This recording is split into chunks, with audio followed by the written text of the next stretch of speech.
Sveikučiai, būkit troškis, elkis beprotiškai. Čia rasius iš Graps. Graps čia šitą vietą vadinasi. Čia yra, seniau buvo keltuvas, ėjo iš apačios ir buvo kurortas, bet paskui užsidarė, dabar likus tik tai Rogučių trasa žemynė. Eina iki Latšau. Ir aukštis tai yra apie 1400. Čia galima, čia atrodo kažkur galima nusipirkti sūrio, dar kažkokių gal produktų. Bet nematau, kad šaldytuvas gal į vidui. Nu ir ką, šiandien paskutinė pas mus kurorte buvo slidinėjimo diena ir beveik visa Montafone.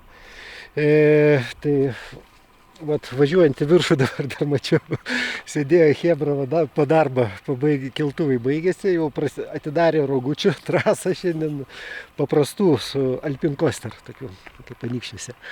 Ir va ten dar trasos, vat matosi, ten 1500 aukštis kažkur yra keltuvo, vamzdys eina į viršų, ten trasos, vat matosi. O čia vat Hochjochas priešais, 2500 ten maždaug keterai eina aukštis ir sniegas kažkur nuo biškį žemiau 2000 vat prasideda. Ir čia taip Silbertalis slėnis, ten vidury slėnio apie 1100 vat bažnytėlė. Kažkur vidury tokia 1100. Tai vat galima, tai šiandien pas mus jau vakar galima sakyti vasara atėjo tokia galinga, kai dzioptelėjo vakar jau ten virš 25, šiandien tricoka jau vyrino. Tai bet saulė tai tokie pradebesukus, vat kažkur va ten dar matosi. Ir Gargelenas liko pas mus vienintelis kurortas ir Silvereta galima dar ant ledyno ten keltis į 2000 aukštį. Tai vat liko dar porą vietų, kur atidaryta, bet gal varysiu dar sezoną uždaryti. Tikiuosi, nes antradienį, trečiadienį atšalo vėl oras ir pavarys sniego. Tai apie 1000 metrų sniego zona. Nu, o aš tai noriu, vat, kas planuojat, jeigu kažkokias vasaros atostogas, ar rudens, ar dar kokias, tai planuoju jau greitų būdu, gal savaitės eigoje atsidaryti vasaros bookingas, tai jeigu kažkas norit atvaryti, tai susisiekit per savaitę. Paskui nežinau, kas ten dabar yra. Nuo birželį visą galima atvaryti, nuo gegužės kažkur panašiai apie 20 dienos. Galima jau atvaryti bus. Ir Liepos pabaigoje nebūsiu, nuo vidurio iki pabaigos, o kitų metų tai viskas bus atidaryta bukinimui. Dabar yra gal kas tik tai rugpjūtį kažkur yra, rugpjūčio pradžioj, vieną savaitgalį užbukinta viskas. Tai va. Tai tokie reikaliukai, kažkada gal daugiau biškį papasakosiu, dabar labai daug darbų pavasarinių, įsikibęs intensyviai aplinką tvarkau. Ir, nu ką, siūlau tada su manim, vat gėlytė, žiūrėkit, kaip gražu, va čia reiškia sniegas dar tik buvo. Dabar kaip davė kokių 20, virš 20 šiandien turbūt čia buvo gal. Ir man reiks lįsti į miškelį, tai ten, kur saulės nėra, tai įtariu, kad biškį šaltoka bus, tai aš labai gumos nenoriu tempti ir noriu greičiau varyti, nes čia didesniam aukštį tai tikrai bus vėsoka leistis, o paskui žemyn tai ten bus gerai, kai nusileisiu. Tai va, dar prašau, kas norit, galit su manim trumpai pavažiuoti į miško keliuką, va tokį, ir lėksiu. Mano čia pirmas pasivažinėjimas, dar dviratis iš tikrųjų nesužiūrėtas, jaučiu, kad ten yra biški judesių. Kažkur tai šakės vairo, kažkur srity tai greit nelėksiu.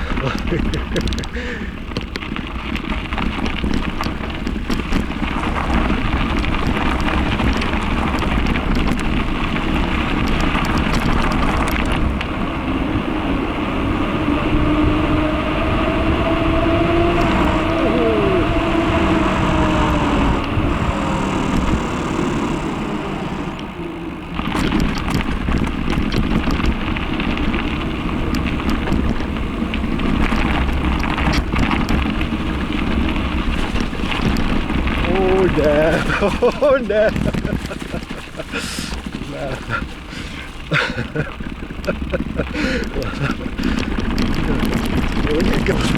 Tikėkimės, kad nedaug tokių vietų bus.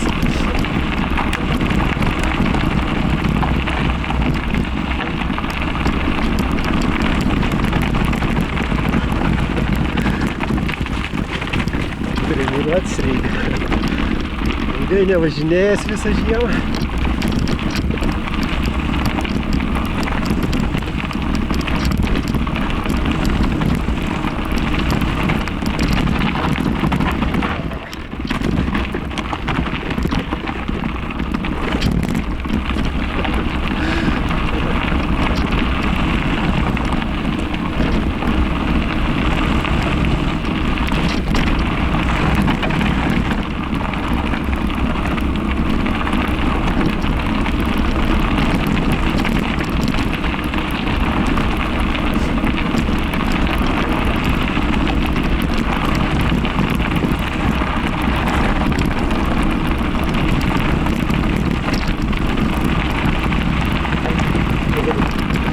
Gerai, kad medžiai išpjauti.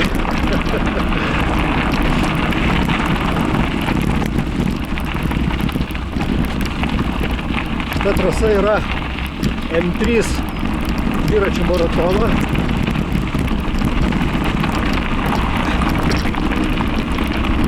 Tokias pasaulinio lygio varžybos MTB. Jeigu kas nežinot, tai jos būna vasaros kažkur viduryje. Liepą maratono. Arba rugpjūčio pradžia.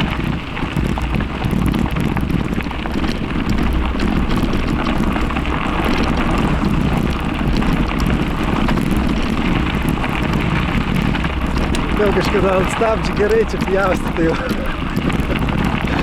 Nu, važiuojame šitą į Gavartalį. Pažiūrėsim, kaip ten vaizdas. Kilindaviržiūtės galima, manau, kad su dviračiu laisvai nuvaryti. Bet ten miške viršui labai šalta.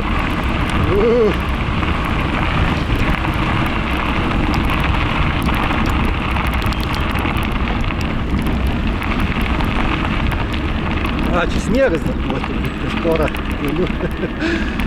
Reta.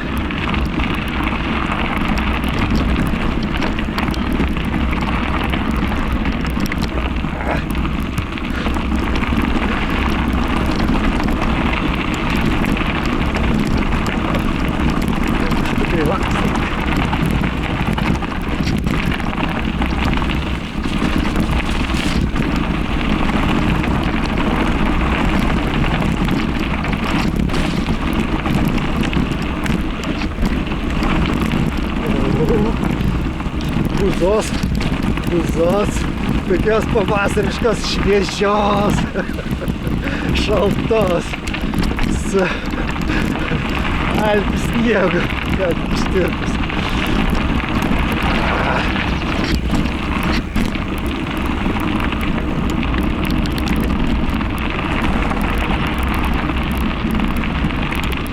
Na štai, Gavartalį išvažiavom.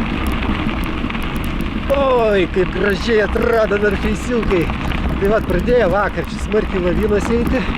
Šaudo ištisai tos lavinos. Ir tokiuose jau dideliuose kularuose susikopė, kur didelį kiekį sniego. Tai čia vat matosi, kaip nuo uolos sušylė visas. Ir nuo uolų tiesiog visų eina iš eilės, kur tik tai yra biškį statumo. Oi, va čia vat irgi kelyčių labai daug žydė. Oi, šaltoka, taip. Saulutė ten dar išlindus iš keteros.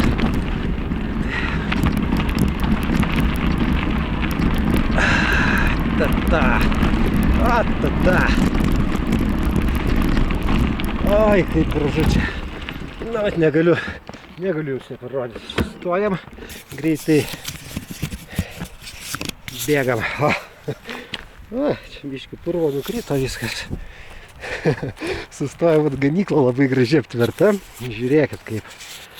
Kokia fantastika. Va tos gėlytės, kaip šios plūkės, gal galvoju, plūkės vadinasi, turbūt, jeigu neklystu.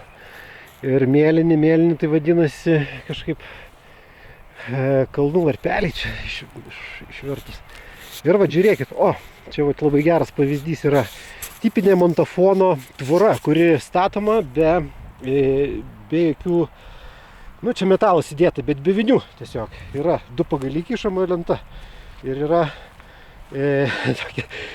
reikia teisinga eilės tvarka viską dėti ir tiesiog viskas laikosi. Čia buvo toks, mačiau, workshopas, buvo organizuotas ir paskui nufilmuota buvo, rodė per vietinę televiziją, kaip stato tuos dalykus. Tokias montafoniškas tvoras. Tai labai įdomių dalykų iš tikrųjų čia, matot, galima pamatyti, kur kitur iš tikrųjų ir nėra. Tai aš tikiu, aišku, kad galima tą tvorą be vinių sumeistrauti pačiam ir kitokia sistema, bet čia tiesiog jinai tradiciška, jinai visuotinai čia statoma, seniau buvo, dabar aišku retai kur, bet čia tas tradicijas, tai jie, kad ir kokia būtų ten ta sena tradicija, tai stengiasi išlaikyti, negalima jas tiesiog paimti, numarinti ir pamiršti, tai panaudoja, kastuvas arnami turi ir labai faina. Tai, štai jums vaizdelis. Dry Turbo bokštai. Čia Gaišpicė tiesiai, tas kalnas, 2000 kažkur 300 gal. Eina visa tokia ketera, šita labai gražiai. Ten virš miškelio yra keltuvas ir nuo keltuvo pasikėlus ją visą galima per 3 valandas lėtai arba per 2 kokias greitai pravaryti.